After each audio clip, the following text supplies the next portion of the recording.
Lorsqu'on écrit des programmes, l'objectif est souvent de pouvoir traiter des données. Pour l'instant, les données qu'on a traitées, eh bien, elles venaient en général de nous, les utilisateurs, qui ou tapions quelque chose au clavier, ou alors nous avons entré quelque chose avec la souris, par exemple.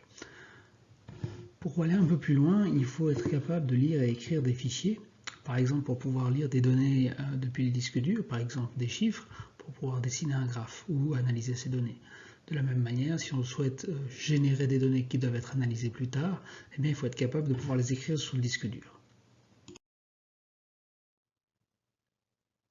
Les objectifs de cette leçon sont donc triples. Dans un premier temps, on va regarder comment sont écrits les fichiers sur un ordinateur en général, quels sont les principes de fonctionnement de ces fichiers, puis on va regarder comment on peut faire pour écrire concrètement un fichier en Java, puis comment finalement lire un fichier en Java. Les fichiers en informatique sont généralement stockés sur des supports, qu'on parle d'un disque dur, d'une carte mémoire, ou encore d'un stick USB, eh bien, on a toujours une suite de 0 et de 1 qui sert en fait à représenter nos fichiers. Alors ces fichiers sont interprétés par les systèmes d'exploitation, que ce soit Windows, que ce soit Linux. Les systèmes d'exploitation sont capables de reconnaître différents types de fichiers et de travailler avec eux. Alors ce type de fichiers, eh bien, certains d'entre eux sont lisibles par des humains. C'est-à-dire que en fait, le principe d'encodage des fichiers, la suite de 0 et de 1 qui correspond aux fichiers, eh bien, ce principe-là est basé sur le même principe qu'on a vu pour l'encodage des chaînes de caractères. Donc lorsqu'on avait un char qui soit stocké en code ASCII ou en code UTF-8, eh bien, on a des 0 et des 1 qui correspondent à un caractère, et ces caractères-là sont dans des tables.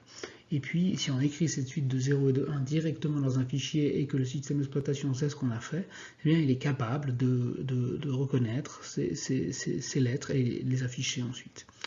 Certains autres fichiers, par contre, sont formatés et eux, ils doivent être décodés par un algorithme particulier.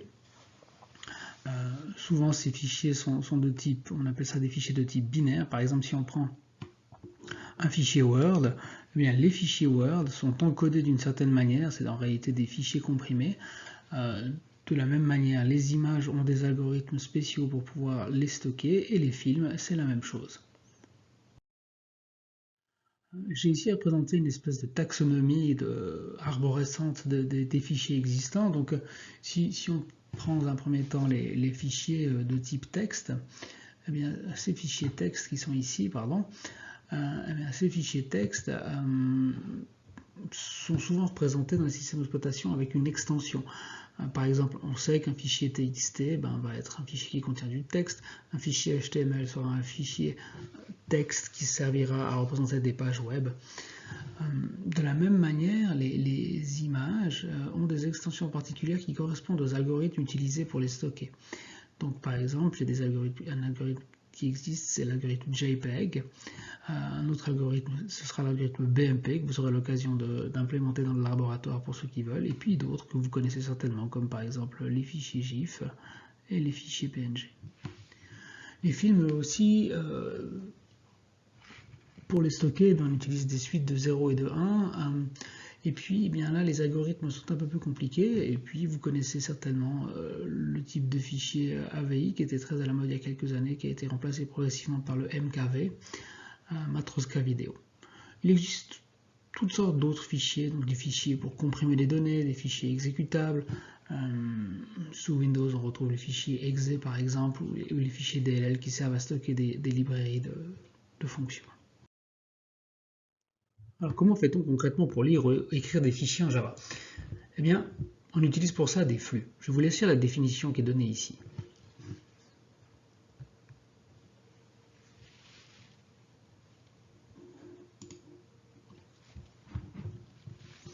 Alors, les flux qui existent, eh bien, il y en a plusieurs.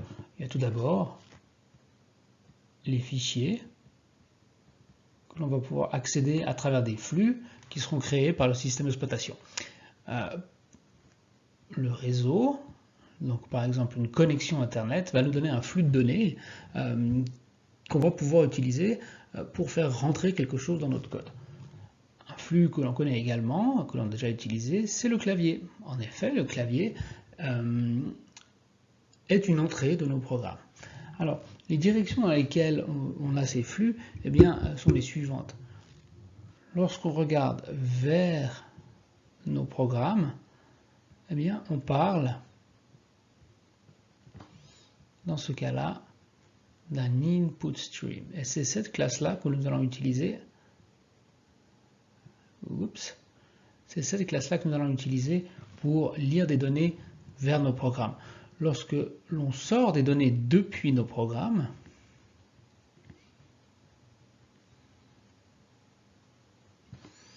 eh bien on a là un output stream.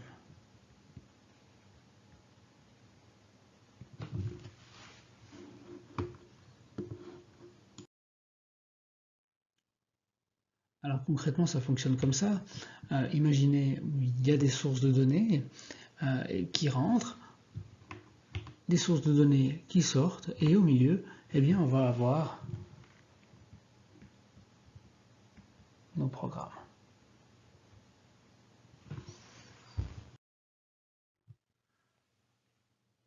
Nous avons déjà travaillé avec des flux. La console, ce qui se trouve en bas dans Eclipse lorsqu'on exécute notre programme et qu'on fait sortir quelque chose, par exemple sur cette console, eh bien, est un flux de sortie. System.out, on reconnaît ici system qui est une classe, out qui est un objet, donc c'est un objet statique de la classe system. Cet objet statique est de type output stream et il est connecté directement à la console. System.in est quant à lui un flux d'entrée connecté au clavier de la console. Donc, lorsqu'on va écrire system.out ici, eh bien, on va obtenir un objet de type output stream sur lequel la méthode println existe et avec laquelle on va pouvoir sortir quelque chose sur la console. Lorsqu'on utilise ici system.in pour initialiser ce scanner, les scanners, je vous rappelle, ça servait à lire des données depuis la console, eh bien on lui dit ce scanner va fonctionner directement sur le clavier de la console.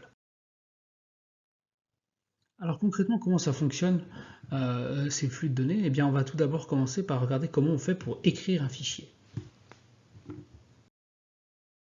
Pour écrire des fichiers, il faut faire deux opérations. Tout d'abord, il faut créer un flux de fichiers, c'est-à-dire il faut dire, ben voilà, j'ai besoin maintenant d'un flux. Pour ça, on utilise un file output stream. Ce file output stream fait en fait le lien entre votre code et le système d'exploitation. C'est toujours le système d'exploitation qui s'occupe de gérer les fichiers. C'est lui qui sait si plusieurs fichiers sont ouverts, les droits qui sont disponibles sur chacun des emplacements que vous essayez d'écrire. On peut, par exemple, le système d'exploitation, c'est lui qui sait qu'on ne peut pas écrire sur un lecteur de DVD, par exemple, et qui vous empêche de faire ces opérations-là. Le file output stream indique également là où se trouve le fichier, l'emplacement. Vous verrez durant le laboratoire que les emplacements ne sont pas indiqués de la même manière sous Linux que sous Windows, et sur macOS c'est encore différent. Finalement, lorsqu'on a un flux de fichiers qui est disponible, ce dont on va avoir besoin, c'est également d'un print writer. Ce print writer, en fait, cet objet qui est là, eh bien, il va nous servir à pouvoir écrire comme lorsqu'on écrit sur la console. En effet, pour pouvoir imiter la console, on utilise le printWriter. Donc, ce printWriter attend un flux dans son constructeur. Et puis, cet objet printWriter qu'on va construire, eh bien, il va posséder des méthodes print et println. Ces méthodes seront similaires à ce qu'il y a dans system.out, mais la sortie sera dans un fichier et pas sur l'écran.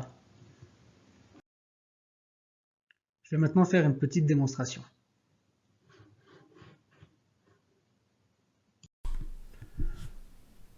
Pour l'écriture des fichiers, donc on va utiliser un file output stream.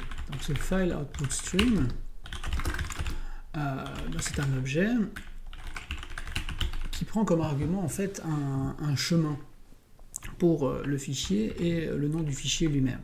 Donc je travaille actuellement sous Windows et je décide de mettre mon fichier dans le dossier qui se trouve dans mon disque C, dans le dossier temp. Donc si je vais regarder ici sous ctemp, j'ai aucun fichier qui s'appelle test.txt. Et puis l'objectif de mon code, ça va être d'écrire un fichier test à cet endroit avec un contenu comme je le souhaite. Vous pouvez voir qu'ici la classe FileOutputStream est en rouge, il faut l'importer. Ce que je fais en appuyant ici pour la rendre disponible. Alors, vous voyez également que le rouge persiste parce qu'en fait, il y a une exception qui est lancée par ce code et le compilateur me dit, bien, attention, tu as oublié de traiter l'exception qui peut arriver ici. Lorsqu'on ouvre un fichier, ben, plusieurs problèmes peuvent arriver, le fichier peut ne pas exister, on n'a peut-être pas le droit d'aller lire ce fichier, et du coup, là, en écriture, ben, j'ai par exemple certains endroits où je n'ai pas le droit d'écrire, et du coup, une exception peut arriver. Alors, comment on fait pour gérer ces exceptions? Eh bien, on va simplement ajouter ici un bloc try avec un catch, exception E. Vous avez peut-être été attentif au fait que ce code ici, en fait, lance une file not found exception, et que ici j'ai mis exception et non pas file not found exception. Alors, le mécanisme qui fait que je peux mettre ou une file not found exception ou une exception s'appelle l'héritage, on n'en a pas encore parlé, mais pour l'instant, vous pouvez utiliser sans problème exception ici ou file not found exception à votre guise. Donc lorsqu'il va avoir un problème, eh bien, on va devoir traiter cette exception. Moi, ce que je fais traditionnellement, c'est ici mettre l'appel de la méthode print stack trace sur mon exception qui va m'afficher en rouge le message habituel de l'exception, puis je rajoute parfois un petit message comme par exemple il y a eu un problème lors de l'écriture du fichier. Donc voilà, on a commencé à écrire ce fichier. Cet output stream, ben, il possède un certain nombre de méthodes qu'on voit ici. Vous voyez qu'il n'y en a pas tant que ça. Et les méthodes qui sont utiles, elles sont ici au fond. On a write avec un tableau de bytes, write avec un entier, et write avec un tableau de bytes et d'autres arguments. Donc on n'a pas ici de quoi écrire directement un string, par exemple. Pour pouvoir écrire un string, ce dont on a besoin, c'est d'un objet de la classe printWriter. Alors un printWriter, que je crée ici comme ça, à l'aide de l'appel de son constructeur, bah, ce printWriter, il va enrober un objet de la classe fileOutputStream pour lui donner des nouvelles méthodes. Alors, ici, je vais donner mon objet de type fileOutputStream à mon printWriter. Je dois également importer ici mon code de printWriter, là-haut. Je mets le raccourci est CTRL-SHIFT-M. Et puis maintenant, si on regarde sur l'objet PW qui est créé ici, eh bien, on a différentes méthodes qui existent. On retrouve les mêmes write qu'avant, avec un string par exemple, mais on retrouve également des méthodes comme println ou print, qui nous permettent en fait d'utiliser notre flux de sortie comme la console. Donc si par exemple ici, j'utilise mon println et je fais this is some content, eh bien, j'indique que je veux écrire dans le fichier qui correspond au flux qui a été ouvert ici en haut, ce texte qui est là. Lorsqu'on a terminé l'écriture, eh bien, ce qu'on doit faire, c'est fermer le flux pour indiquer au système d'exploitation qu'on a fini de travailler avec ces fichiers-là. Donc si maintenant j'exécute mon code, donc je regarde ici, je n'ai rien du tout, si j'exécute mon code, eh bien, hop, mon code a été exécuté et mon dossier temp contient maintenant un fichier texte avec ici this is some content qui est ce que j'ai écrit là-haut. Si maintenant j'écris plusieurs lignes, comme ceci, et que je réexécute mon code, eh bien, voilà, mes 4 lignes sont là. Alors, on peut faire tout ce qu'on veut hein, dans un bout de code comme celui-ci. Si par exemple ici, je fais une boucle,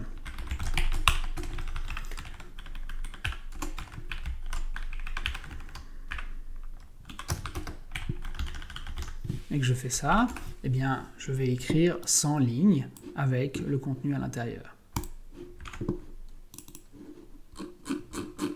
Vous voyez que je peux faire ça. Il y a bien 100 lignes, hein, je vous rappelle, on commence à 0, l'indice de début, l'indice de fin.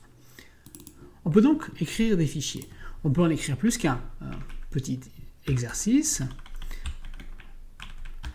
Je prends mon for qui est là.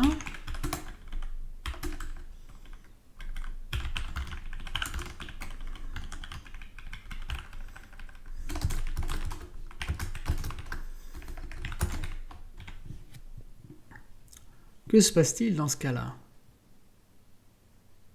Je vous laisse quelques secondes pour réfléchir.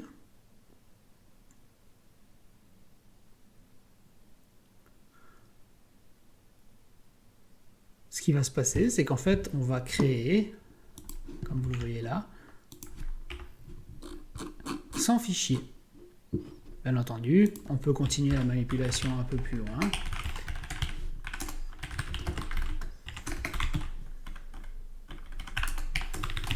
Avec le code suivant. Et là, eh bien, je vais créer simplement des fichiers tant que mon programme ne s'arrête pas. Et vous voyez que ça va relativement vite. J'ai déjà ici plus de 20 000 fichiers créés. Il faut que j'arrête mon programme ici à la main, vu que c'était une boucle infinie. Voilà 32 000 fichiers de créés. Alors, ça va être un peu long à les effacer à la main. Je vais juste les effacer à la ligne de commande.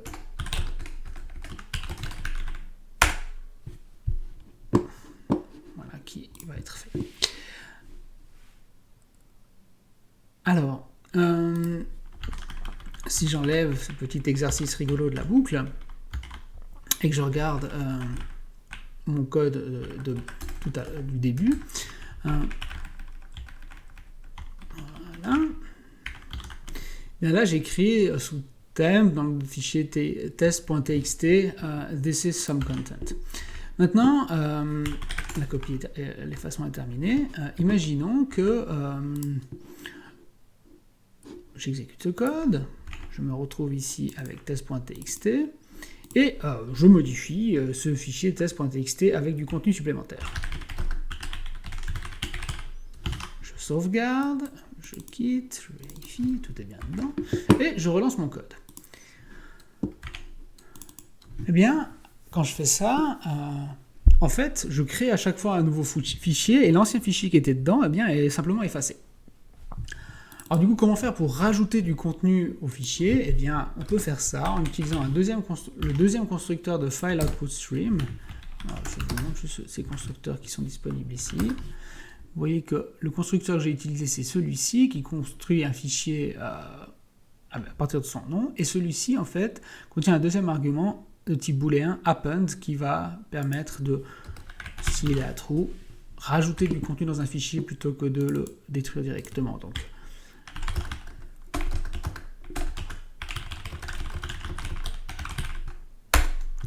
remarquez que j'ai mis ici un retour à la ligne, et maintenant, si j'exécute mon code, eh bien, je vais me retrouver avec this is some content, il y a quelque chose dans le fichier, et this is some content après. Le fichier n'est pas écrasé. Donc jusqu'à maintenant, tout s'est bien passé sans aucune exception. Maintenant, essayons de déclencher une exception. Dans ce cas concret, eh bien, comment on peut faire pour déclencher une exception? Eh bien, je peux simplement, par exemple, essayer d'écrire dans le dossier Windows. Le dossier Windows, ici, eh bien, j'ai pas le droit d'aller y écrire, un programme n'a pas le droit d'aller y écrire, et si je lance mon code, eh bien, boum, il y a eu un problème lors de l'écriture du fichier, avec ici la notion d'accès refusé. De la même manière, si j'essaie d'écrire sur un disque qui n'existe pas, ou dans un chemin qui n'existe pas, par exemple f glub glub glub, je n'ai pas de disque f chez moi, hop, le chemin d'accès spécifié est introuvable. Donc si on résume un petit peu ce qu'on a vu dans la démonstration, la recette pour créer un fichier texte est la suivante. Tout d'abord, on crée un file output stream à l'aide du constructeur qui est indiqué ici, ou alors de l'autre constructeur sans le append qui se trouve là, en fonction de si on veut rajouter quelque chose dans le fichier ou bien pas. Une fois qu'on a fait ça, on doit faire un lien avec le printwriter parce que en fait un file output stream n'a pas beaucoup de méthodes et le printwriter va nous permettre, avec l'argument ici filestream qui prend, qui est de type file output stream, donc le file output stream qui est là, qui a été créé, passe en argument dans cet objet, eh bien, nous permet de faire le lien et de faire des println. Ensuite, on écrit à l'aide des méthodes println, print, tout ce qu'on a comme méthode à disposition pour le printwriter. Et à la fin, on doit fermer le fichier pour indiquer au système d'exploitation qu'on a terminé de travailler. Vous avez ici quelques méthodes de la classe printwriter. Donc on voit les constructeurs possibles pour ces printwriters que je vous laisse regarder tranquillement. Alors le premier constructeur qui est ici, lui prend un output stream comme on l'a vu. Comme indiqué sur le slide là, eh bien c'est probablement le seul constructeur qu'on a besoin. Celui-ci ici en fait fait exactement la même chose, mais au lieu de créer un objet anonyme, eh bien, au lieu de créer un objet avant, eh bien là on crée un objet anonyme. Finalement, là on fait exactement la même chose en créant un output stream, en lui disant qu'on veut rajouter quelque chose dans le fichier. Sur la classe printWriter, eh bien, comme on l'a vu, il y a une méthode println qui est celle qui correspond à celle qu'on a dans le system.out. Et puis on a également un print, mais qui ne met pas le retour à la ligne.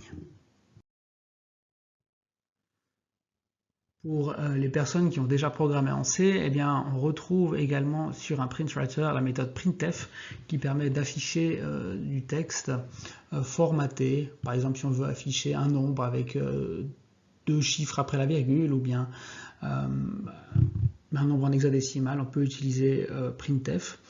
Et puis pour terminer, eh bien, on a le close qui ferme le fichier. Flush est une fonction qu'on n'utilise pas, qui permet juste de s'assurer que tout est écrit sur le disque, mais c'est plus indispensable de faire ça aujourd'hui. On arrive maintenant à la partie lecture sur un fichier. Vous verrez que les principes de base sont les mêmes que pour l'écriture, avec quelques spécificités.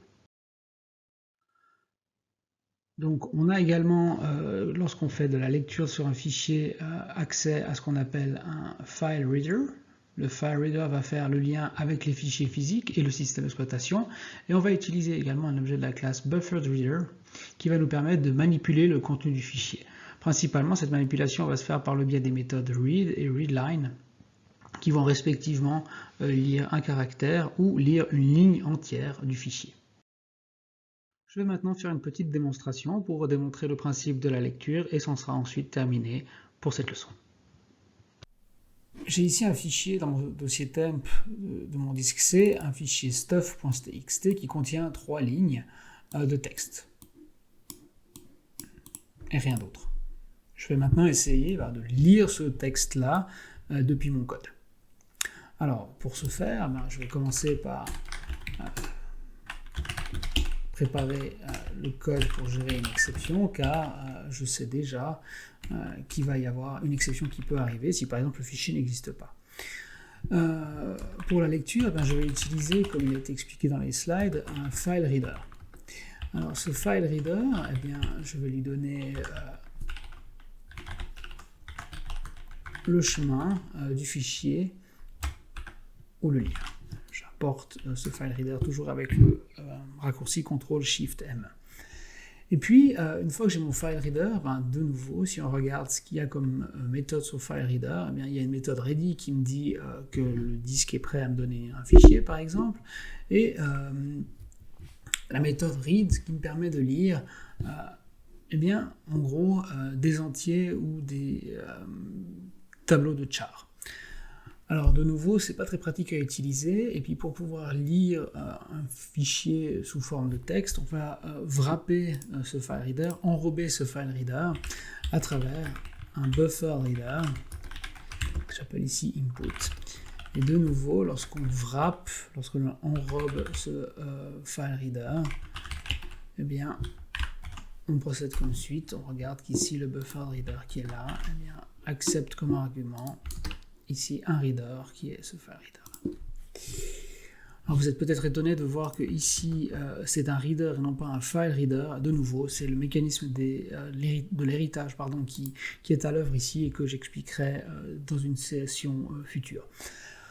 Alors, si on regarde maintenant les méthodes qui sont disponibles pour input, eh bien on a les mêmes méthodes que sur le file reader, mais on a également la méthode readLine et ready. Ready me dit qu'il reste quelque chose à lire et readLine me dit que je peux lire une ligne entière de mon texte.